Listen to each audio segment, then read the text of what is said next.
आपने नाम सुना होगा गीता वाटिका गोरखपुर के महान सिद्ध संत, परम प्रेमी रसिक संत श्री राधा बाबा उच्च कोटि के महापुरुष थे। उनका जीवन चरित्र पढ़ने योग्य है।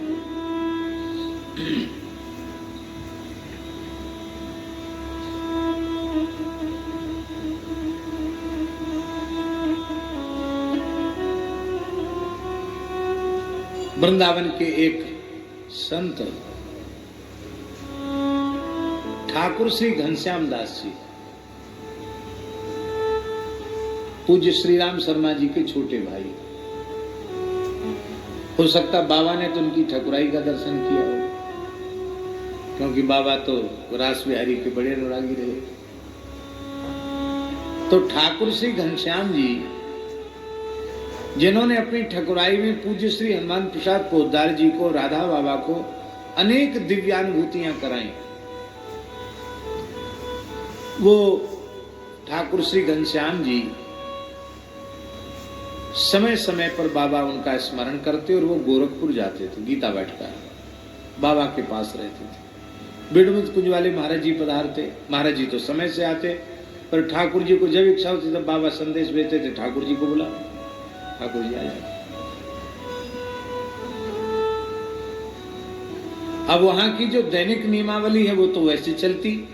बाबा की परिक्रमा के समय पदगान, और पावन कक्ष में भाई जी के वहां कुछ सत्संग, वहां पदगान, पद रत्नाकर का गान, वो सब तो चलता। मध्याह्न में बाबा महाराज जी भिक्षा के बाद और तुरंत अपनी कुटिया में चले जाते और ठाकुर घनश्याम जी को बुला लेते और कहते बस रसकों के पद सुनाओ। हैं श्री राम जी के भाई, रसकों के पद सुनाओ। तो ठाकुर जी का गला बड़ा बहुत मीठा था।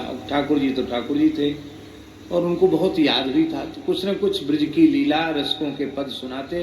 बाबा विभोर होते रहते सुन सुनकर, एक मिनट विश्राम नहीं करते। और शाम को फिर जो बाहर बैठने का क्रम सब शुरू हो जाता। रात को फिर कुटिया में बाबा चले जाते, ठाकुर जी को फिर बुला लेते और पूरी रात वही चर्चा चलती। और सुबह स्नान का समय होता 4 बजे का, तो बाबा कहते कि मैं स्नान के लिए जा रहा हूँ, तुम भी ठाकुर स्नान करो। और ठाकुर जी भी स्नान, उनका भी समय नियम का पक्का था ठाकुर जी का, वो भी स्नान करके अपना मंत्र का जप ध्यान वगैरह सब करते, सुबेरे फिर सेवा। तो इस प्रकार से कई दिन बीत गए, लंबा समय बीत गया, न रात में सोए न दिन में। हम समझते हैं महीना 1.5 महीना हो गया होगा। ठाकुर घनश्याम जी 1 मिनट नहीं सोए, 1 मिनट। बाबा सोने दें तब न बाबा सोए न ठाकुर जी सोए। तो एक दिन महाराज जी घटना क्या घटी कि बाबा भिक्षा किए और ठाकुर जी भिक्षा किए, और बाबा भिक्षा करके और एक बार लवशंका जाते थे, फिर हाथ पैर धो के तब आते थे।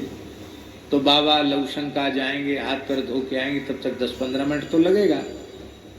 तो ठाकुर जी ने मन में सोचा कि बाबा की कुटिया में तो बाद में जाना ही है, थोड़ी कमर सीधी कर लें। कई दिनों से सोए नहीं है, महीना 1.5 महीना हो गया। तो जहाँ हम लोग रुकते थे वही कुटिया में खाली तख्त पड़ा था। तो ठाकुर जी कुछ बिछाया भी नहीं, थोड़ी कमर सीधी करने के हिसाब से ठाकुर घनश्याम जी ऐसे गए। अब कई दिन के थके हुए थे, तो लेटते ही गंभीर निद्रा में चले गए। और पूज्य श्री राधा बाबा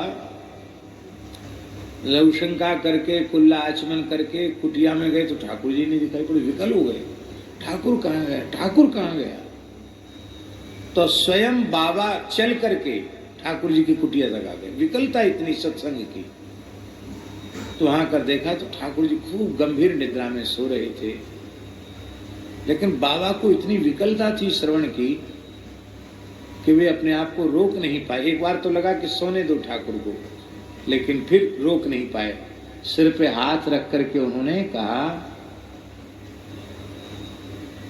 राधे श्याम। सोई ठाकुर जी ने नेत्र खोले, घबरा गए।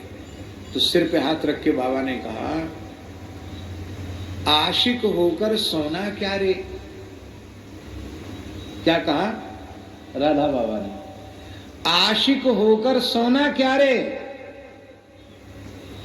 आशिक कभी सोते हैं क्या। अरे संसार के अभागे विषयी कामी लोलुप जीव किसी मलमूत्र के भांड में आसक्त हो जाते हैं, किसी संसारी रूप में आसक्त हो जाते हैं जो मलमूत्र के अलावा कुछ नहीं है। उसमें आसक्त होने पर उनको भूख नहीं लगती, उनको नींद नहीं आती है। हम सुनते हैं कि रात रात भर उनको रोते रोते या जगते जगते बीतता है। वो प्रेम है क्या ठाकुर जी। जब संसार के विषयी कामी भोगी जीव किसी मलमूत्र के भांड में आसक्त होकर उनका खाना सोना हराम हो जाता है, तो भगवान की प्राप्ति की व्याकुलता जिस हृदय में जग जाएगी,